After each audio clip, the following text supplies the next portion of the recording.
ಅಶ್ಲೀಲ ವಿಡಿಯೋ ಪ್ರಕರಣದಲ್ಲಿ ಪ್ರಜ್ವಲ್ ಅರೆಸ್ಟ್ ಆಗಿದೆ. ಆದರೆ ವಿಡಿಯೋ ರೆಕಾರ್ಡ್ ಮಾಡಿದಂತಹ ಮೊಬೈಲ್ ಸಿಕ್ಕಿಲ್ಲ. ಆ ಮೊಬೈಲ್ಗಾಗಿ ಈಗ ಹುಡುಕಾಟ. ಮೊಬೈಲ್ ನೀಡುವಂತೆ ಪ್ರಜ್ವಲ್ಗೆ ತಾಕೀತು ಮಾಡಿದೆ ಸೈಟ್. ವೈರಲ್ ವಿಡಿಯೋ ರೆಕಾರ್ಡ್ ಮಾಡಿದಂತಹ ಮೊಬೈಲ್ ಸಿಗುತ್ತಾ? ವಿಡಿಯೋ ಲೀಕ್ ಆದ ತಕ್ಷಣ ಮೊಬೈಲ್ ಕಳ್ಳತನ ಅಂತ ದೂರು ದಾಖಲಿಸಿದ್ದಾರೆ. ಈ ಪ್ರಕರಣಕ್ಕೆ ವಿಡಿಯೋ ಮಾಡಿದ್ದ ಮೂಲ ಮೊಬೈಲ್ನ ಅಗತ್ಯತೆ ಇದೆ. ಮದರ್ ಡಿವೈಸ್ನ ಅಗತ್ಯತೆ ಪ್ರಮುಖ ಅಗತ್ಯ. ಪ್ರಜ್ವಲ್ ವಿಡಿಯೋ ಮಾಡಿದ್ದ ಮೊಬೈಲ್ ಬಗ್ಗೆ ಮೊದಲು ತನಿಖೆ. ಪ್ರಾಥಮಿಕ ವಿಚಾರಣೆ ನಡೀತಾ ಇದೆ. ಅಲ್ಲಿ ಪ್ರಮುಖವಾಗಿ ಅಶ್ಲೀಲ ವಿಡಿಯೋಗಳ ರೆಕಾರ್ಡ್ ಆದಂತಹ ಮೊಬೈಲ್ ಏನಿದೆ, ಆ ಮೊಬೈಲ್ ಎಲ್ಲಿದೆ ಅನ್ನೋದ್ರ ಬಗ್ಗೆ ತನಿಖೆಗೆ ಮುಂದಾಗಿದೆ ಎಸ್ಐಟಿ. ಆ ಮೊಬೈಲ್ ಕೊಡುವಂತೆ ತಾಕೀತು ಮಾಡಿದೆ ಎಸ್ಐಟಿ. ಆದ್ರೆ ವಿಡಿಯೋ ಲೀಕ್ ಆಗ್ತಾ ಇದ್ದಂತೆ ಮೊಬೈಲ್ ಕಳ್ಳತನ ಅಂತ ದೂರು ಕೊಟ್ಟಿದ್ರು ಪ್ರಜ್ವಲ್. ಈಗ ಎಸ್ಐಟಿ ಆ ಮೊಬೈಲ್ಗಾಗಿ ತೀವ್ರ ಹುಡುಕಾಟ ನಡೆಸಿದ್ದು. ವಿಚಾರಣೆ ಮುಂದುವರಿಬೇಕು, ತನಿಖೆ ಮುಂದೆ ಸಾಗಬೇಕು ಅಂತಂದ್ರೆ ಆ ವಿಡಿಯೋ ಅಗತ್ಯತೆ ಇದೆ.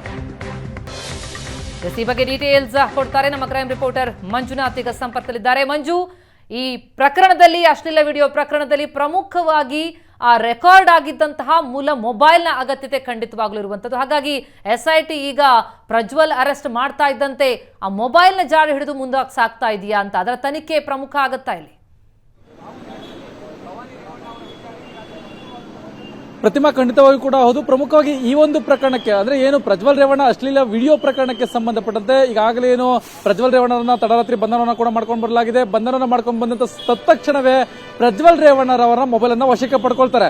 ಅಂದ್ರೆ ಆ ಒಂದು ವಶಕ್ಕೆ ಪಡ್ಕೊಂಡಂತ ಮೊಬೈಲ್ ಅನ್ನ ಕೂಡ ಈಗಾಗಲೇ FSL ತಂಡಕ್ಕೆ ರವಾನೆ ಮಾಡಲಾಗಿದೆ. ಆ ರವಾನೆ ಮಾಡಿರ್ತಕ್ಕಂಥ ಮೊಬೈಲ್ ನಲ್ಲಿ ಎಷ್ಟರ ಮಟ್ಟಿಗೆ ವಿಡಿಯೋ ಇದೆ, ಯಾಕಂದ್ರೆ ಅದು ನೋಡ್ಲಿಕ್ಕೆ ಹೊಸ ಮೊಬೈಲ್ ತರ ಕಾಣ್ತಾ ಇತ್ತು. ಹಾಗಾಗಿ ಇದು ಅಂದ್ರೆ 5 ವರ್ಷಗಳ ಹಿಂದೆ ನಡೆದಿರ್ತಕ್ಕಂಥ, ಅಂದ್ರೆ 5 ವರ್ಷಗಳಲ್ಲಿ ನಡೆದಿರ್ತಕ್ಕಂಥ ಘಟನೆ ಆಗಿರ್ತಕ್ಕಂಥ ಹಿನ್ನೆಲೆಯಲ್ಲಿ ಇದು ಒಂದರಿಂದ 1.5 ವರ್ಷದ ಹಿಂದೆ ತಗೊಂಡಿರ್ತಕ್ಕಂಥ ಮೊಬೈಲ್ ಅನ್ನೋ ಒಂದು ಮಾಹಿತಿ ಈಗ SIT ಅಧಿಕಾರಿಗಳಿಗೆ ಸಿಗ್ತಾ ಇರ್ತಕ್ಕಂಥದ್ದು. ಇದೇ ಹಿನ್ನೆಲೆಯಲ್ಲಿ ಪ್ರಜ್ವಲ್ ರೇವಣ್ಣರವನ್ನ ವಿಚಾರಣೆ ಮಾಡ್ತಾ ಇರ್ತಕ್ಕಂಥ ಅಂದ್ರೆ ಈ ಮದರ್ ಏನು ಡಿವೈಸ್ ಏನಿದೆ ಅಂದ್ರೆ ಮೊಬೈಲ್ ಅಂದ್ರೆ ನೇರವಾಗಿ ಆ ಒಂದು ವಿಡಿಯೋವನ್ನ ರೆಕಾರ್ಡ್ ಮಾಡಿರ್ತಕ್ಕಂಥ ಮೊಬೈಲ್ ಏನಿದೆ, ಆ ಒಂದು ಮೊಬೈಲ್ ಎಲ್ಲಿದೆ ಅನ್ನೋದನ್ನ ಕೂಡ ಪ್ರಶ್ನೆ ಮಾಡ್ತಾ ಇರ್ತಕ್ಕಂಥ. ಈಗಾಗಲೇ ಏನು ಪ್ರಜ್ವಲ್ ರೇವಣ್ಣ ಯಾವುದೇ ಪ್ರಶ್ನೆಗೂ ಕೂಡ ಉತ್ತರ ಕೊಡ್ತಾ ಇಲ್ಲ.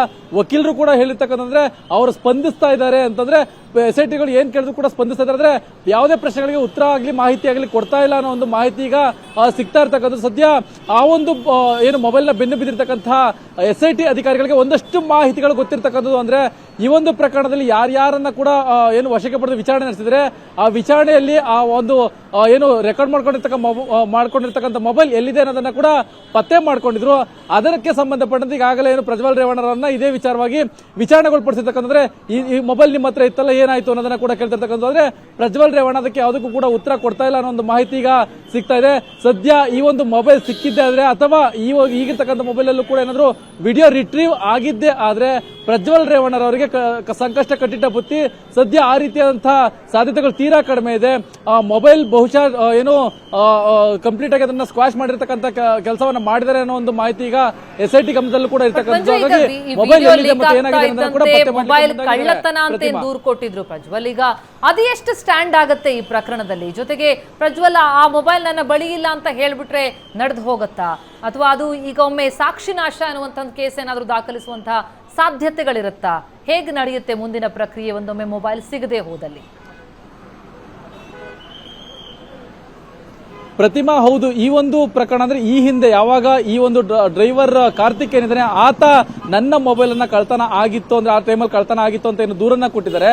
ಆ ದೂರು ಯಾವ ಆಧಾರದ ಮೇರೆಗೆ ಕೊಟ್ಟಿದ್ದಾರೆ ಅನ್ನೋದನ್ನ ಕೂಡ SIT ಅಧಿಕಾರಿಗಳು ಕೂಲಂಕುಷವಾಗಿ ಅಧ್ಯಯನವನ್ನು ಮಾಡಬೇಕಾಗುತ್ತೆ. ಯಾಕಂದ್ರೆ ಅವಾಗ ಏನು ಕಳ್ತನ ಆಗಿತ್ತಾ ಅಥವಾ ಇವ್ರು ಕಳೆದಾಕೊಂಡ್ರ ಅನ್ನೋದನ್ನ ಕೂಡ ಅಧ್ಯಯನವನ್ನು ಮಾಡ್ಕೊಳ್ಬೇಕಾಗುತ್ತೆ. ಅಥವಾ ಏನಾದ್ರೂ ಇವ್ರು ಕಳೆದಾಕೊಂಡಿದ್ರೆ ಎಲ್ಲಿ ಕಳೆದಾಕೊಂಡ್ರು, ಹೇಗೆ ಕಳೆದಾಕೊಂಡ್ರು ಅನ್ನೋದನ್ನ ಕೂಡ ಇವರು ತನಿಖೆಯನ್ನ ಮಾಡ್ತಾ ಹೋಗ್ತಾರೆ. ಈತ ಅಂದ್ರೆ 34 ದಿನಗಳಿಂದ ಈತ ವಿದೇಶದಲ್ಲಿದ್ದ, ಅಲ್ಲೇನಾದ್ರೂ ಮೊಬೈಲ್ ಅನ್ನ ಡಿಸ್ಟ್ರಾಯ್ ಮಾಡದ್ನ ಅನ್ನೋದನ್ನ ಕೂಡ ಪತ್ತೆ ಮಾಡ್ಕೊಳ್ತಾ ಹೋಗ್ತಾರೆ. ಒಂದು ವೇಳೆ ಇದು ಪ್ರಕರಣ ದಾಖಲಾಗಬೇಕು ಅಂತಂದ್ರೆ ಪ್ರತಿಮಾ, ಪ್ರಮುಖವಾಗಿ ಇದು ಡಿಸ್ಟ್ರಾಯ್ ಆಗಿರ್ತಕ್ಕಂಥ ಎವಿಡೆನ್ಸ್ ಗಳು ಸಿಗಬೇಕು ಅಂದ್ರೆ ಏನು ಈ ಪ್ರಜ್ವಲ್ ರೇವಣ್ಣನ ಪ್ರಶ್ನೆ ಮಾಡ್ತಾ ಹೋಗ್ತಾರೆ, ಕ್ವಶನ್ ಮಾಡ್ತಾ ಹೋದಂತ ಸಂದರ್ಭದಲ್ಲಿ ಒಂದಷ್ಟು ಮಾಹಿತಿಗಳು ಅಸ್ಪಷ್ಟವಾಗಿ ಕೊಟ್ಟಂತ ಹಿನ್ನೆಲೆಯಲ್ಲಿ ಅನುಮಾನಗಳು ಮೂಡಿ ಬರುತ್ತೆ. ಆ ಅನುಮಾನಗಳ ಆಧಾರದ ಮೇರೆಗೆ ಪ್ರಜ್ವಲ್ ರೇವಣ್ಣ ವಿರುದ್ಧ ಮತ್ತೊಂದು ದೂರು ದಾಖಲಾಗುವ ಸಾಧ್ಯತೆ ಇರ್ತದೆ. ಈ ಒಂದು ಮೊಬೈಲ್ ನ ಡಿಸ್ಟ್ರಾಯ್ ಮಾಡ್ಲಿಕ್ಕೆ ಎಲ್ಲಾ ರೀತಿಯ ಪ್ಲಾನ್ ಗಳನ್ನ ಮಾಡಿದ್ದಾರೆ ಪ್ರಜ್ವಲ್ ರೇವಣ್ಣ ಅನ್ನೋ ಮಾಹಿತಿಯ ಆಧಾರದ ಮೇರೆಗೆ ದೂರು ದಾಖಲಾಗುವ ಸಾಧ್ಯತೆಗಳು ತೀರಾ ಹೆಚ್ಚಾಗಿರುತ್ತೆ. ಪ್ರತಿಮಾ, ಎಸ್ ಮಂಜು, ಹಾಗೆ ಸಂಪರ್ಕದಲ್ಲಿರಿ, ಇನ್ನಷ್ಟು ಡೀಟೇಲ್ಸ್ ಅನ್ನ ಪಡಿತಾ ಹೋಗ್ತೀನಿ. ಪ್ರಜ್ವಲ್ ಇವತ್ತು ಅರೆಸ್ಟ್ ಆದಂತಹ ಸಂದರ್ಭದಲ್ಲಿ ಮಹಿಳಾ ಅಧಿಕಾರಿಗಳಿಂದಲೇ ಪ್ರಜ್ವಲ್ ಲಾಕ್ ಮಾಡಿಸಿದ್ಯಾಕೆ? ಒಂದೇ ಕಲ್ಲಲ್ಲಿ ಎರಡು ಹಕ್ಕಿ ಹೊಡೆದ್ರ ಎಸ್ಐಟಿ ಅಧಿಕಾರಿಗಳು. ಪ್ರಜ್ವಲ್ ಅರೆಸ್ಟ್ ಮಾಡಿ ಎಸ್ಐಟಿ ಅಧಿಕಾರಿಗಳು ಕರ್ಕೊಂಡು ಹೋಗುವಂತ ಸಂದರ್ಭದಲ್ಲಿ ವಾಹನದ ಚಾಲಕ ಹೊರತುಪಡಿಸಿದ್ರೆ ಇನ್ನೆಲ್ಲರೂ ಕೂಡ ಮಹಿಳಾ ಅಧಿಕಾರಿ. ಲೈಂಗಿಕ ದೌರ್ಜನ್ಯಕ್ಕೆ ಒಳಗಾದಂತಹ ಮಹಿಳೆಯರ ಸಂಖ್ಯೆ ಹೆಚ್ಚಳವಿರುವಂತಹ ಹಿನ್ನೆಲೆಯಲ್ಲಿ ಮಹಿಳಾ ಅಧಿಕಾರಿಗಳಿಂದ ಬಂಧಿಸಿ ಪ್ರಜ್ವಲ್ಗೆ ಅವಮಾನಿಸುವ ಉದ್ದೇಶ, ಅಂದ್ರೆ ಸಂತ್ರಸ್ತ ಮಹಿಳೆಯರಿಗೆ ಧೈರ್ಯ ತುಂಬಬೇಕು ಎನ್ನುವಂತಹ ಸಂದೇಶ ರವಾನಿಸಲಾಯ್ತಾ? ಧೈರ್ಯವಾಗಿ ದೂರು ಕೊಡಿ ಎನ್ನುವಂತಹ ಮೆಸೇಜ್ ಅನ್ನ ಎಸ್ಐಟಿ ರವಾನಿಸಿದೆ. ಈ ಬಗ್ಗೆ ಡೀಟೇಲ್ಸ್ ಪಡೆಯೋಣ. ನಮ್ಮ ರಿಪೋರ್ಟರ್ ಮಂಜುನಾಥ್ ಸಂಪರ್ಕದಲ್ಲಿದ್ದಾರೆ. ಮಂಜು, ಎಸ್ಐಟಿ ಇವತ್ತು ಪ್ರಜ್ವಲ್ ವಶಕ್ಕೆ ಪಡೆದಂತಹ ಸಂದರ್ಭದಲ್ಲಿ ಅಲ್ಲಿ ಆ ವಾಹನದಲ್ಲಿ ಚಾಲಕ ಹೊರತುಪಡಿಸಿದ್ರೆ ಉಳಿದೆಲ್ಲರೂ ಕೂಡ ಮಹಿಳಾ ಅಧಿಕಾರಿಗಳು. ಹೀಗ್ಯಾಕೆ ಅಂತ ಪ್ರಮುಖವಾಗಿ ಇಲ್ಲಿ ಮಹಿಳಾ ಅಧಿಕಾರಿಗಳಿಂದಲೇ ಪ್ರಜ್ವಲ್ನನ್ನ ಅರೆಸ್ಟ್ ಮಾಡಿಸೋದಕ್ಕೆ ಎಸ್ಐಟಿ ಉದ್ದೇಶ ಏನಿತ್ತು ಅನ್ನೋದು? ಖಂಡಿತವಾಗಿಯೂ ಪ್ರತಿಮಾ, ಈ ಒಂದು ಪ್ರಶ್ನೆ ಬಹಳ ಎಲ್ರಿಗೂ ಕೂಡ ಕಾಡ್ತಾ ಇರ್ತಕ್ಕಂಥದ್ದು. ಈ ಒಂದು ಪ್ರಕರಣವನ್ನ ನೋಡಿದ ಸಂದರ್ಭದಲ್ಲಿ ಇದು ಪ್ರಜ್ವಲ್ ರೇವಣ್ಣ ಅಂತ ಅಂದಿದ ತಕ್ಷಣ ಒಂದು ದೊಡ್ಡ ಕುಟುಂಬ, ಒಂದು ಹಿನ್ನೆಲೆ ಉಳ್ಳಂತ ಕುಟುಂಬ. ಹಾಗಾಗಿ ಇವರು ಬಹಳಷ್ಟು ತೊಂದರೆ ಕೊಡ್ತಾರೆ. ಇದ್ರ ಜೊತೆಗೆ ಕೂಡ ಒಂದು ಕಿಡ್ನಾಪ್ ಕೇಸ್ ಕೂಡ ದಾಖಲಾಗಿತ್ತು ಇವರ ವಿರುದ್ಧ, ಅಂದ್ರೆ ಇವರ ಕುಟುಂಬಸ್ಥರ ವಿರುದ್ಧ ಕಿಡ್ನಾಪ್ ಕೇಸ್ ಕೂಡ ದಾಖಲಾಗಿತ್ತು. ಹಾಗಾಗಿ ಸಂತ್ರಸ್ತೆಯರು ದೂರು ಕೊಡ್ಲಿಕ್ಕೆ ಅಥವಾ ಕೊಟ್ಟಿರ್ತಕ್ಕಂಥ ದೂರಿನ ಸಂತ್ರಸ್ತೆಯರು ಕೂಡ ಎಲ್ಲೋ ಒಂದ್ ಕಡೆ ಆತಂಕ ಇತ್ತು, ಅವ್ರಿಗೆ ಏನ್ ಮಾಡ್ಬಿಡ್ತಾರೋ ನಮ್ಮನ್ನ ಅನ್ನೊಂದು ಆತಂಕ ಇತ್ತು. ಆ ಒಂದು ಆತಂಕವನ್ನ ಮನಗೊಂಡಿರ್ತಕ್ಕಂಥ ಎಸ್ಐಟಿ ಅಧಿಕಾರಿಗಳು ಪ್ರಜ್ವಲ್ ರೇವಣ್ಣರವನ್ನ ಬರ್ತಿದಂತೆ ಒಂದು ಏನು ಮೊದಲನೇದಾಗಿ ಇನೋವಾ ಕಾರ್ಗೆ ಎತ್ತಿಸ್ಕೊಳ್ತಾರೆ. ಅಲ್ಲಿಂದ 10 ಮೀಟರ್ ದೂರ ಬರ್ತಿದಂತೆ ಒಂದು ಪೊಲೀಸ್ ಜೀಪ್ ಇರುತ್ತೆ, ನಾರ್ಮಲ್ ಜೀಪ್ ಇರುತ್ತೆ. ಆ ಜೀಪ್ ನಲ್ಲಿ ಮಹಿಳಾ ಪೊಲೀಸ್ ಅಧಿಕಾರಿಗಳೇನಿರ್ತಾರೆ ಆ ಪೊಲೀಸ್ ಅಧಿಕಾರಿಗಳ ಕೈಯಿಂದನೇ ಬಂಧನವನ್ನ ಮಾಡಿಸ್ತಾರೆ. ಬಂಧನವನ್ನ ಮಾಡಿ ಆತನ ಕರ್ಕೊಂಡ್ ಬರ್ತಾರೆ. ಆ ಜೀಪ್ ನಲ್ಲಿ ನಾವು ನೋಡಬಹುದಾಗಿದೆ, ಒಬ್ಬ ಚಾಲಕರನ್ನ ಹೊರತುಪಡಿಸಿದ್ರೆ ಇನ್ನು ಮಿಕ್ಕಿರ್ತಕ್ಕಂಥ ಎಲ್ಲರೂ ಕೂಡ ಮಹಿಳಾ ಅಧಿಕಾರಿಗಳೇ ಆಗಿರ್ತಾರೆ. ಅಂದ್ರೆ ಹೆಣ್ಣು ಅಬಲೆ ಅಲ್ಲ ಸಬಲೆ ಅನ್ನೋದು, ಮತ್ತೆ ಹೆಣ್ಣು ಭೋಗದ ವಸ್ತು ಅಲ್ಲ. ಈ ಪ್ರಜ್ವಲ್ ರೇವಣ್ಣರವರ ಮಾಡಿರ್ತಕ್ಕಂಥ ಕೃತ್ಯಗಳನ್ನ ನೋಡೋದಾದ್ರೆ ಅಂದ್ರೆ ಸಾಕಷ್ಟು ಮಹಿಳೆಯರಿಗೆ ಅತ್ಯಾಚಾರ ಆಗಿರ್ತಕ್ಕಂಥದ್ದು ಅನ್ನೋದು ಮೇಲ್ನೋಟಕ್ಕೆ ಸ್ಪಷ್ಟವಾಗಿ ಕಾಣ್ತಿದೆ. ಪ್ರಜ್ವಲ್ ರೇವಣ್ಣ ಅಧಿಕಾರವನ್ನ ದುರುಪಯೋಗ ಪಡಿಸಿಕೊಂಡು ಈ ರೀತಿಯಾಗಿ ಅತ್ಯಾಚಾರವನ್ನ ಮಾಡಿದರೆ, ಅದೇ ಅಧಿಕಾರಿ ಮಹಿಳಾ ಅಧಿಕಾರಿ ಏನು ದೃಢ ಮನಸ್ಸನ್ನ ಮಾಡಿ ನಿಂತ್ರೆ ಈ ರೀತಿಯಂತಹ ನೂರಾರು ಪ್ರಜ್ವಲ್ ರೇವಣ್ಣರನ್ನ ಬಂಧನ ಮಾಡುವ ಸಾಧ್ಯತೆಗಳು ಇರುತ್ತೆ. ಕಾನೂನಿನ ಅಡಿಯಲ್ಲಿ ಎಲ್ಲರೂ ಕೂಡ ಒಂದೇ ಅನ್ನೋದನ್ನ ತೋರಿಸುವಂತ ಮತ್ತೆ ಬಿಂಬಿಸುವಂತ ನಿಟ್ಟಿನಲ್ಲಿ ಕೂಡ ಎಸ್ಐಟಿ ಅಧಿಕಾರಿಗಳು ಮುಂದಾಗಿರ್ತಕ್ಕಂಥ. ಒಟ್ಟಾರೆಯಾಗಿ ಈ ಒಂದು ಬಂಧನದಲ್ಲಿ ಮಹಿಳಾ ಅಧಿಕಾರಿಗಳ ಕೈಲೇ ಏನು ಬಂಧನವನ್ನು ಮಾಡಿಸಿರ್ತಕ್ಕಂಥ ನಿಜವಾಗ್ಲೂ ಕೂಡ ಒಂದು ಆಶ್ಚರ್ಯ ಸಂಗತಿ ಮತ್ತು ಜೊತೆಗೆ ಒಂದು ಹೆಮ್ಮೆಯ ಸಂಗತಿ ಅನ್ನೋದು ಒಂದು ಎಸ್ಐಟಿ ಅಧಿಕಾರಿಗಳ ಪರವಾಗಿ ಬರ್ತಿರ್ತಕ್ಕಂಥದ್ದು. ಪ್ರತಿಮಾ, ಥ್ಯಾಂಕ್ಸ್ ಮಂಜು ತಮ್ಮ ಮಾಹಿತಿಗೆ.